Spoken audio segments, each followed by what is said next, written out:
तो कहानी की शुरुआत में हम गौतम नाम के बंदे को देखते हैं जो ऑटो में बैठकर फुल कॉन्फ्रेंस में जा रहा होता है और फोन पे किसी से कहता है कि तुम टेंशन ना लो, लड़की को लेकर बस अभी पहुंचता हूँ, तुम बस बैंड बाजा बारात रेडी रखो। ये सुनकर ऑटो वाला भी हीरो बनने की कोशिश करता है और कहता है टेंशन मत लो भाई, अपुन बैठा है ना, दो दिलों को मिलाने का पुण्य करूंगा तो क्या पता ऊपर वाला अपुन की भी सेटिंग किसी सुंदरी के साथ करवा दे। यही सोचकर वो गौतम को लेकर लड़की के घर पहुंच जाता है, जहाँ गौतम दिल वाले दुल्हनिया ले जाएंगे स्टाइल में लड़की को भगाने की कोशिश करता है। पर बेचारे की किस्मत बड़ी खराब होती है क्योंकि लड़की के घर वाले उनको देख लेते हैं और वो लोग हाथ धोकर पड़ जाते हैं इनके पीछे दोस्तों। लेकिन हमारा ऑटो वाला भी कम नहीं होता, वो ऑटो को फास्ट एंड फ्यूरियस मोड में डालकर वहां से फुर हो जाता है। अगले दिन गौतम लड़की को लेकर मंदिर पहुंचता है और वो ऑटो वाला भी वहीं पे चिपका होता है कि आज तो पुण्य करके ही जाऊंगा। लड़की दुल्हन के जोड़े में सज धज कर आती है और मंडप में बैठ जाती है। पर ट्विस्ट ये होता है कि दूल्हा कोई जवान लड़का नहीं बल्कि एक बूढ़ा आदमी है दोस्तों, जिसको देखकर ऑटो वाले के तो तोते उड़ जाते हैं, दिमाग का दही हो जाता है कि यार ये क्या सीन है। और तभी गौतम बॉम्ब फोड़ता है कि ये बूढ़ा आदमी कोई और नहीं मेरे पापा है। मम्मी के जाने के बाद इनका दिल इस लड़की पे आ गया तो मैंने सोचा क्यों ना पापा का घर बसा दिया जाए। ये सुनते ही दोस्तों ऑटो वाला सदमे में चला जाता है कि भाई मैंने तो सोचा था दो दिलों को मिलवा रहा हूँ, यहाँ तो बूढ़ों की लव स्टोरी चल रही है। बेचारा सोचता है काम करने गया तो कांड हो गया, मेरी किस्मत ही खराब है, एक जवान लड़की की शादी बूढ़े से करवाने में हेल्प कर दी बताओ। यहाँ से सीधे अगले सीन में दोस्तों हम राम नाम के वकील को देखते हैं जो अपने क्लाइंट के साथ ज्ञान बांट रहा होता है। और तभी वहाँ पे उसका एक दोस्त आ जाता है जो बताता है कि भाई मेरी बेटी का डिवोर्स करवा दो, उसने भागकर शादी की थी लेकिन अब लव मैरिज का भूत सर से उतर गया है और कलेश शुरू हो गया है। तो राम मौके पे चौका मारते हुए कहता है कि मैंने तो पहले ही कहा था कि ये लव शव के चक्कर में बेकार होता है सब कुछ, मुझे देख लो मैं अपनी बेटी नित्या पर कितनी कड़ी नजर रखता हूँ, मजाल है वो इधर से उधर हो जाए। अब उसका दोस्त बेचारा अपना दुखड़ा सुनाकर चला जाता है। पर तभी राम की नजर नित्या पर पड़ती है जो फोन पर किसी से खुसर फुसर कर रही होती है। और राम जब डिटेक्टिव बनकर पूछता है तो नित्या बिंदास बता देती है कि मैं गौतम से बात कर रही हूँ। अब राम इस बात को अलग ही लेवल पे लेके जाता है, वो डांटने के बजाय सोचता है कि वाह भाई मेरी बेटी तो हरिश्चंद्र की औलाद निकली, सब कुछ सच बता दिया, इसे कहते हैं संस्कार। अगले दिन नित्या तैयार होकर बाहर जा रही होती है, राम के पूछने पर सीधा कहती है कि गौतम के साथ जा रही हूँ। राम फिर से खुश हो जाता है कि मेरी बेटी ने सच कहा, अब जब बता के जा रही है तो कोई गलत काम थोड़ी करेगी, बस फ्रेंडली मीटिंग होगी। लेकिन ऐसे दोस्तों कई दिन बीत जाते हैं और नित्या की गौतम के साथ आउटिंग चलती रहती है। तब आखिरकार राम का असिस्टेंट जो ये सब कुछ देख रहा था उससे रहा नहीं जाता, वो राम के कान भरना शुरू कर देता है कि सर ये गौतम कौन है, जरा नित्या से तो पूछो एक बार, मुझे तो दाल में कुछ काला लग रहा है, कहीं ये प्यार व्यार का चक्कर तो नहीं। सुनकर राम के दिमाग की घंटी बज जाती है और अगले ही दिन वो नित्या को सामने बैठाकर पूछ ही लेता है कि बेटा बताओ गौतम कौन है, ये क्या सीन चल रहा है तुम्हारा। तो नित्या तो बिना डरे बोल देती कि हाँ पापा वो मैं आपको बताना भूल गई थी, बल्कि बताने ही वाली थी कि हम एक दूसरे से प्यार करते हैं, लेकिन अब आपने पूछ ही लिया है तो ठीक है। ये सुनकर राम को तो पहले 440 वोल्ट का लगता है झटका, पर फिर वकील वाला दिमाग लगाता है और ऊपर से कूल बनने की एक्टिंग करते हुए कहता है कि ठीक है कोई बात नहीं बेटा, उस नमूने को बुलाओ जरा, हम भी तो देखें कौन है वो, तुम्हारे लायक है भी कि नहीं। तो अगले दिन गौतम राम के घर पहुंच जाता है, जहां राम डिटेक्टिव बनकर उससे पूछता है कि बताओ तुम मेरी बेटी से कब और कैसे मिले और क्या क्या कंडीशन थी, मुझे तुम्हारी लव स्टोरी सुननी है। तो गौतम भी लंबी सांस लेकर कहता है कि सर ये बड़ी कहानी है, चलो चलो सुना देता हूँ आपको, कोई दिक्कत नहीं है, दिल थाम कर बैठिए। तो दोस्तों अब यहाँ से सीन सीधे पास्ट में जाता है। यार नित्या और गौतम दोनों जॉब के सिलसिले में आए होते हैं, लेकिन नित्या को मलयालम का एम भी नहीं आता, इसलिए उसके ठरकी कॉलीग नित्या के बारे में काफी गंदी गंदी बातें उसके सामने करके मजे ले रहे होते हैं उसके। नित्या भी बड़ी शातिर निकलती है, वो चुपके से सब कुछ रिकॉर्ड कर लेती है और इसके बाद जब वो घर आती है ना तो देखती है कि उसका पड़ोसी यानी कि गौतम अपनी काम वाली से मस्त मलयालम में झगड़ा कर रहा है। तो नित्या तुरंत गौतम को पकड़ती है और वो रिकॉर्डिंग सुनाकर कहती है कि जरा इसका मतलब समझा दो मुझे। तो गौतम भी मिर्ची मसाला लगा देता है कि उसमें बहुत ही गंदी गंदी बातें कही गई है। फिर क्या था दोस्तों, अगले दिन नित्या शेरनी बनकर उन सभी लोगों के बॉस से शिकायत कर देती है और उनको जॉब से भी निकलवा देती है। इसके बाद नित्या गौतम के पास आकर उसको कहती थैंक यू और बताती है कि मुझे यहाँ कुछ टाइम तक जॉब पे रहना होगा, तो क्या तुम मेरे गुरु बनकर मुझे मलयालम सिखा सकते हो। तो गौतम भी मौके का फायदा उठाकर कहता है हाँ बिल्कुल, तुम मुझे अच्छा अच्छा खाना बनाकर खिलाना और मैं तुम्हें मलयालम सिखा दूंगा, क्योंकि डेली तुम्हारे घर से मस्त बिरयानी की खुशबू आती है जो मेरे पेट में चूहे दौड़ा देती है, सच बता रहा हूँ। तो नित्या भी इस ऑफर को हंसकर एक्सेप्ट कर लेती है। अब तो यहाँ से ये दोनों रोज मिलने लग जाते हैं और दोनों को एक दूसरे के साथ अच्छा भी लग जाता है। इस तरह से कई दिन बीत जाते हैं। तब एक दिन दोस्तों वो एम्प्लॉइज जिन्हें नित्या ने जॉब से निकलवा दिया था वो बदला लेने पहुंच जाते हैं और नित्या को अकेला पाकर गुस्से में उसके साथ बदतमीजी करने लग जाते हैं। तभी वहाँ पे गौतम बिल्कुल हीरो की तरह एंट्री लेता है, लेकिन सामने भीड़ देखकर उसकी हालत खराब हो जाती है और वो चुपचाप नित्या को लेकर निकलने लग जाता है। पर वो गुंडे कहाँ मानने वाले थे, वो लोग गौतम को फट्टू बोल रहे होते हैं। बस ये सुनते ही नित्या पर अलग ही पारा चढ़ जाता है और वो एक आदमी को कस के सीधा चाटा मार देती है और गौतम से कहती है कि अगर कोई मेरी बेइज्जती करेगा तो चलेगा, लेकिन तुम्हारी कोई करेगा ना, मुझसे बर्दाश्त नहीं होगा।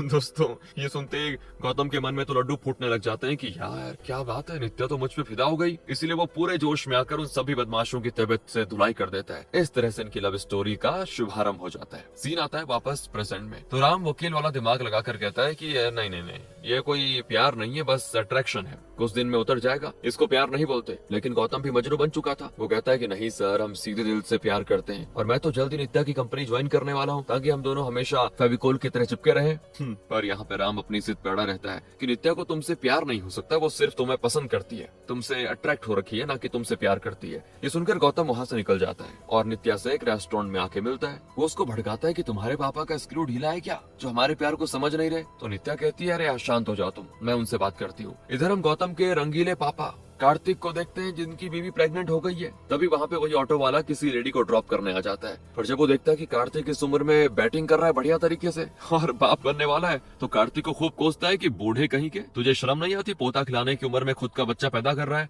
तभी वहाँ पे कार्तिक की बीवी के परिवार वाले आ जाते हैं, जिन्हें कार्तिक ने खुशखबरी देने के लिए बुलाया होता है और प्रेगनेंसी की न्यूज सुनकर उनके भी होश उड़ जाते हैं। तब कार्तिक मस्ती के मोड में आ जाता है और कहता है कि इसी ऑटो वाले ने आपकी बेटी को भगाने में मेरी मदद की थी। जो सुनकर ये लोग बिना सोचे समझे ऑटो वाले को धोने लग जाते हैं। बेचारा ऑटो वाला बिना बात के कूद गया। अब घर आकर कार्तिक गौतम को खुशखबरी देता है कि तुम्हारा बेटा भाई आने वाला है। गौतम की भी खुशी का ठिकाना नहीं कि चलो घर में क्रिकेट टीम बन रही है बढ़िया तरीके से। दूसरी तरफ राम जब अपने दोस्त की बेटी का डिवोर्स केस हैंडल कर रहा होता है, तभी वो देखता है कि नित्या मंदिर जा रही है। ये देखते राम का शक यकीन में बदल जाता है कि ये दोनों भागकर शादी करने वाले हैं। अटैक तो उसको तब आता है जब वो मंदिर पहुंचकर देखता है कि गौतम और नित्या दोनों ही गले में माला पहने हुए हैं। तो राम का तो फ्यूज उड़ जाता है, भड़क जाता है वो कि नित्या तुमने भी भागकर शादी कर ली, क्या है ये। तभी वहाँ पे पंडित जी आ जाते हैं और राम के गले में भी माला डाल देते हैं। पता चलता है कि इस मंदिर का रिवाज है दोस्तों माला डालना, मतलब हर भक्त को माला पहनाई जाती है। ये देखकर राम का पोपट बन जाता है कि ये तो मिस्टेक हो गई मुझसे। लेकिन अब नित्या गुस्से में टमटमाती भी घर आ जाती है कि पापा ने बताओ मुझ पे शक किया। तो राम नित्या के कमरे के बाहर खड़े होकर उसको मनाने की कोशिश करता है,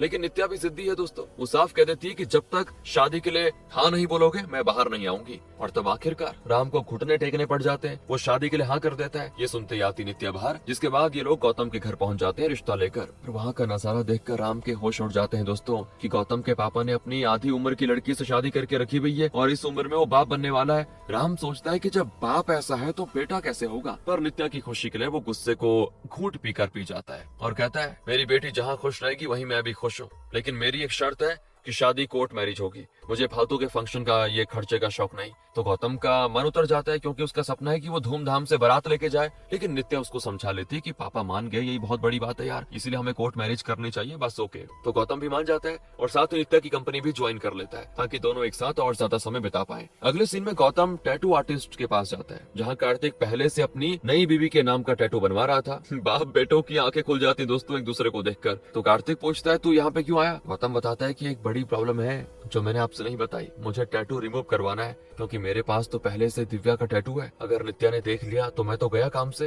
तो कार्तिक कहता है कि बेटा ये तो बड़ा काम हो गया तेरे साथ। इसके बाद दोस्तों हमें दिव्या के बारे में बताया जाता है कि गौतम ने पहले कौन से कांड करके रखे हुए हैं। तो जब गौतम कॉलेज में था तब उसकी प्रिंसिपल से बहस हो जाती है क्योंकि प्रिंसिपल ने बॉयज वॉशरूम को सही नहीं करवाया था। इसीलिए स्टूडेंट्स का लीडर होने के नाते गौतम प्रिंसिपल से भिड़ जाता है और पूरे कॉलेज में प्रिंसिपल सबसे ज्यादा गौतम से ही नफरत करता है। इसके बाद रात में दिया गौतम से मिलने आती है। असल में दिया इसी प्रिंसिपल की बेटी है और इन दोनों का काफी समय से चल रहा है कुछ। आज गौतम दिया को अपना टैटू भी दिखाता है उसके नाम का, जिसको देखकर दिया बड़ी खुश होती है। कुछ समय के बाद प्रिंसिपल दिया को गौतम के साथ देख लेता है, इसीलिए गुस्से में वो दिया को घर में कैद कर लेता है कि तुम आइंदा से कभी उस गौतम से नहीं मिलोगी। और तब एक दिन दिया गौतम को कॉल करके कहती है मुझे तुम्हारे साथ ही रहना है, बस कुछ करो। तो गौतम सोचता है क्या करूं यार। और तब आता है उसको एक बढ़िया सा आइडिया कि चलो कोर्ट मैरिज कर लेते हैं। फिर तो रिश्तेदार गए तेल लेने के लिए, कोई भी आ जाए कोई दिक्कत नहीं। अब ये सुनकर दिया जिद पे अड़ जाती है कि मैं ऐसे चोरी छुपे नहीं बल्कि पापा के सामने धूमधाम से शादी करना चाहती हूँ, बिल्कुल फिल्मी स्टाइल में। तो गौतम उसे मस्का मारते हुए कहता है अरे पगली, कोर्ट मैरिज तो सिर्फ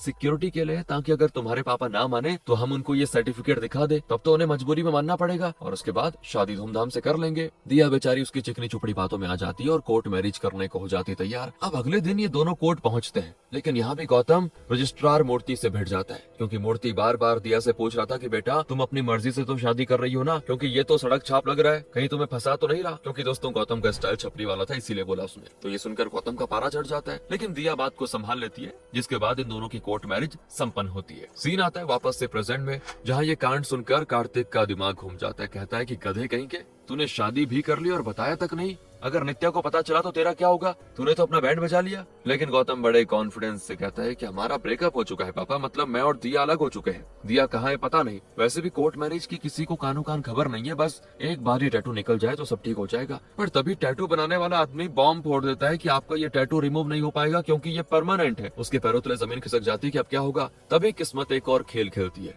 उसको नित्या का फोन आता है कोर्ट मैरिज के लिए, और वो गौतम को लेकर आज उसी खड़ूस मूर्ति के पास आती है। हाँ दोस्तों, शादी के डॉक्यूमेंट्स देने के लिए। अब मूर्ति को देखकर गौतम की हवा टाइट हो जाती है कि कहीं इसने मुझे पहचान लिया तो बस हो गया सारा काम। ये तो पक्का बता देगा मैं दूसरी शादी के लिए आया हुआ हूँ। गौतम का नाम पढ़ते मूर्ति को थोड़ा थोड़ा तो याद आता है, लेकिन कंफ्यूजन में वो अभी भी कुछ कहता नहीं। पर जैसे ही नित्या बाहर जाती है, मूर्ति गौतम को धर लेता है और कहता है कि बेटा मैं तुझे पहचान गया, तू वही है ना जो दूसरी शादी करने आ गया यहाँ पे। इस पर गौतम गिड़गिड़ाते हुए कहता है कि सर उस समय हम बच्चे थे तो ऐसे ही शादी कर ली, पर ये शादी मैं सोच समझ कर रहा हूँ, इसलिए आप किसी से बताना मत, बस ये शादी करा दो। ये सुनकर मूर्ति शर्त रखता है कि पहले से अब इतना शांत हो गया है तू, चल बढ़िया है, लेकिन मुझे पहले वाली से डिवोर्स के पेपर चाहिए होंगे, तभी मैं तेरी ये दूसरी शादी करवा पाऊंगा, वरना मैं अभी नित्या को सारी सच्चाई बता दूंगा। अब यहाँ पे गौतम बुरी तरह फंस जाता है कि वो दिया को ढूंढे कहाँ से। पहले तो उसको ढूंढना होगा, उसके बाद डिवोर्स की बात होगी। तो गौतम कार्तिक को सारी परेशानी बताता है। अब ये दोनों बाप बेटे दिया को पागलों की तरह ढूंढने लग जाते हैं, पर दिया कहीं मिलती नहीं। लेकिन एक दिन जब गौतम अपने परिवार के साथ मंदिर आया होता है कि तभी किस्मत से उसको दिव्या टकरा जाती है दोस्तों।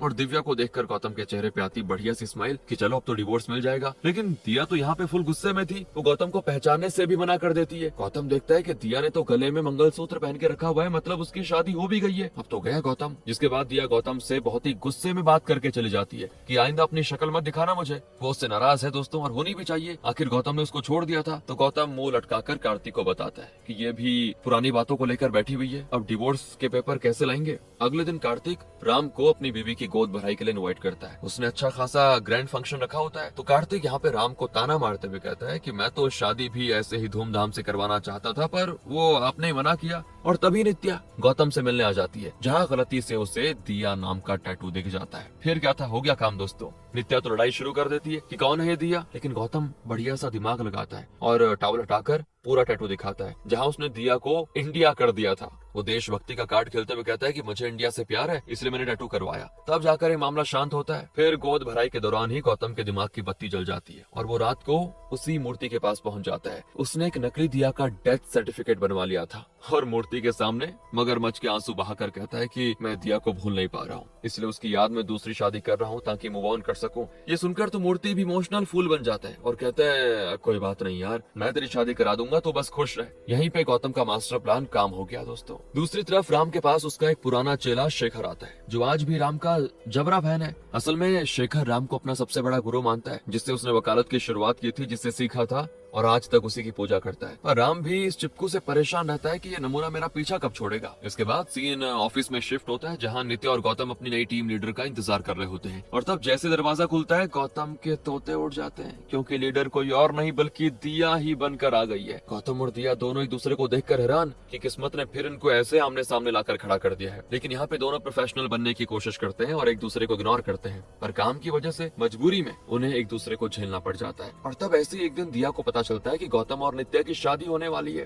तो वो भी हैरान हो जाती है कि ये धोखेबाज अब इस नित्या की जिंदगी बर्बाद करने पे तुला हुआ है, इसे तो मैं छोड़ूंगी नहीं। उधर मूर्ति गौतम के पास आकर कहता है कि मैंने तुम्हारी शादी की डेट फिक्स कर दी है, बस अब हमेशा खुश रहना। ये सुनकर गौतम खुश, लेकिन तभी किस्मत पलटी मार देती है और मूर्ति के सामने साक्षात दिया जाती है, जिसको देखकर मूर्ति की आंखें फटी की फटी। मूर्ति गुस्से में लाल होकर दिया से कहता है कि तुम तो मर गई थी ना, ये क्या है। और यहाँ पे पता चलता है कि गौतम ने सब कुछ झूठ बोला। वो गौतम की क्लास लगाते हुए कहता है कि अच्छा मुझे उल्लू बनाता है, अब पहले डिवोर्स पेपर लेकर आ, तभी तेरी शादी होगी, वरना नित्या को अभी सारा सच बता दूंगा। यानी बेचारा गौतम फिर से बुरी तरह फंस गया दोस्तों। अब यहाँ से सीन जाता है पास्ट में शिफ्ट, जहाँ दिया गौतम पर इमोशनल अत्याचार करती है कि आज पापा का रिटायरमेंट है, तुम बस सबके सामने उनसे माफी मांग लो तो पापा पिघल जाएंगे और हमारी शादी के लिए मान जाएंगे। गौतम यहाँ पे पहले तो हाँ कर देता है, और स्टेज पे चढ़कर माफी मांगने के बजाय प्रिंसिपल की भारी महफिल में बेइज्जती कर देता है, जिससे दिया का दिल टूट जाता है और वो गौतम से कहते हैं कि तुमने अच्छा नहीं किया गौतम। ये गौतम का भी ईगो हर्ट हो जाता है और वो दिया से लड़ पड़ता है और इसी गर्मा गर्मी में इन दोनों का हो जाता है ब्रेकअप। तब दिया जाते जाते कह देती है कि कोर्ट मैरिज के पेपर फाड़ कर फेंक देना, अब हम कभी नहीं मिलेंगे। सीन वापस से प्रेजेंट में आता है, जहाँ अगले ही दिन गौतम और नित्या अपनी शादी की डेट लॉक करने मूर्ति के पास पहुंच जाते हैं। मूर्ति नित्या के सामने तो चुप रहता है, लेकिन गौतम को साइड में ले जाकर धमकी देता है कि शादी की डेट से पहले डिवोर्स पेपर लेकर आ जाना, वरना ये शादी भूल जाना। गौतम आ जाता है टेंशन में कि क्या करूं, इतनी जल्दी डिवोर्स पेपर कहां से लेकर आऊं। ऊपर से दिया भी साइन करने को तैयार नहीं है। तो ये लोग अपनी प्रॉब्लम लेकर शेखर के पास पहुंच जाते हैं। बेचारों को ये नहीं पता कि शेखर राम का एक खास चेला है, और जब ये लोग अपनी रामायण सुनाते हैं तो शेखर का दिमाग घूम जाता है। वो इनको एक जुगाड़ बताता है कि नकली सिग्नेचर कर लो, क्या पता काम बन जाए। गौतम को भी ये आइडिया बढ़िया लगता है, इसीलिए वो यही करने का सोचता है। तो अब जैसे ये लोग जाने लग जाते हैं ना, तभी किस्मत खराब निकलती है इनकी और राम और नित्या इनसे टकरा जाते हैं। राम शक की नजर से पूछता है कि तुम लोग यहाँ पे क्या कर रहे हो। घबराहट में गौतम के मुंह से डिवोर्स निकल जाता है। तो फिर गौतम बात को संभालने के लिए झूठ कहता है कि पापा आप डिवोर्स ले रहे हैं ना, इसीलिए बस। तो ये सुनकर नित्या के होश उड़ जाते हैं कि अभी तो शादी हुई थी, डिवोर्स कैसे? लगता है ससुर जी को तीसरी शादी करनी है। अब यहाँ से गौतम अपनी जॉब पर आता है और मौका देखकर दिया के केबिन में घुस जाता है, जहाँ वो डिवोर्स पेपर पे साइन करने की भीख मांगता है ताकि ये सियापा खत्म हो जाए। पर दिया भी ठीक निकलती है दोस्तों, साफ मना कर देती है।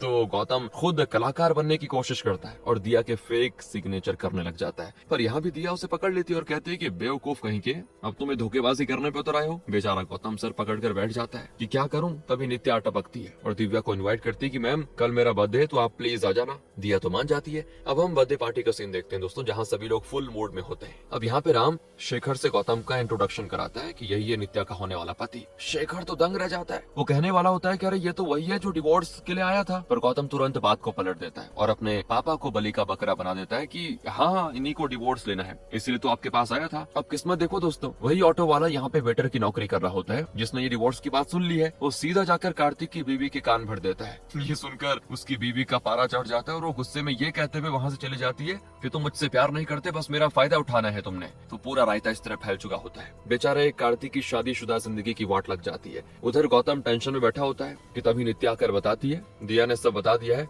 कि तुम उसको जानते हो। बस ये सुनते गौतम की सांस अटक जाती है कि गई भैंस पानी में, लगता है पोल खुल गई। लेकिन नित्या कहती है कि दिया ने बताया तुम कॉलेज में क्लासमेट थे, तब गौतम की जान में जान आती कि चलो बच गया। वो बात को कवर करने की कोशिश करता है, पर नित्या नाराज हो जाती कि तुम दोनों एक दूसरे को पसंद करते थे कॉलेज के टाइम पर, और तुमने मुझसे ये बात छुपाई और कहा कि मैं ही तुम्हारा पहला प्यार हूँ। इस तरह गुस्से में आई हेट यू बोलकर वो चली जाती है और बेचारा गौतम सदमे में चला जाता है। पर इसी सदमे में उसको एक शातिर आइडिया आता है। वो जल्दी से दिया के घर पहुंच जाता है, जहाँ उसके पापा भी होते हैं। गौतम उनको साइड में लेके जाकर दिया के साथ वाला मैरिज सर्टिफिकेट दिखाते हुए ब्लैकमेल करता है कि अगर इसने डिवोर्स नहीं दिया तो मैं दिया के ससुराल में सभी को सच बता दूंगा कि दिया और मैं पहले से शादीशुदा है और बिना डिवोर्स के इसने दूसरी शादी कर ली है। ये सुनकर तो दिया की भी हालत टाइट हो जाती है, इसलिए वो डर के मारे साइन करने के लिए मान जाती है। इस तरह से गौतम का मिशन सफल हो जाता है। अगले दिन ये लोग शेखर के पास डिवोर्स के लिए आते हैं। शेखर कहता है कि डिवोर्स का कोई ठोस रीजन तो देना पड़ेगा, बताओ क्या लिखूं। तो वो खुद ही आइडिया देता है कि ऐसा लिख देता हूँ कि दिया मां नहीं बन सकती, इसलिए गौतम ने डिवोर्स दे दिया। अब ये सुनकर दिया का मुंह तर आता है, वो उदास हो जाती है क्योंकि उसके नए रिश्ते पर भी बात आ सकती है इस वजह से। तो गौतम बड़ा हीरो बनते हुए कहता है कि ऐसा करो, मैं बाप नहीं बन सकता, ये डाल दो, कम से कम दिया को परेशानी तो नहीं उठानी पड़ेगी। गौतम दिया को समझाता है कि देखो तुम दुखी मत हो, मेरे जाने के बाद तुम्हें एक अच्छी जिंदगी मिलने वाली है, उसमें खुश रहो। तभी वहाँ पे दिया के पापा यानी कि गौतम के प्रिंसिपल आकर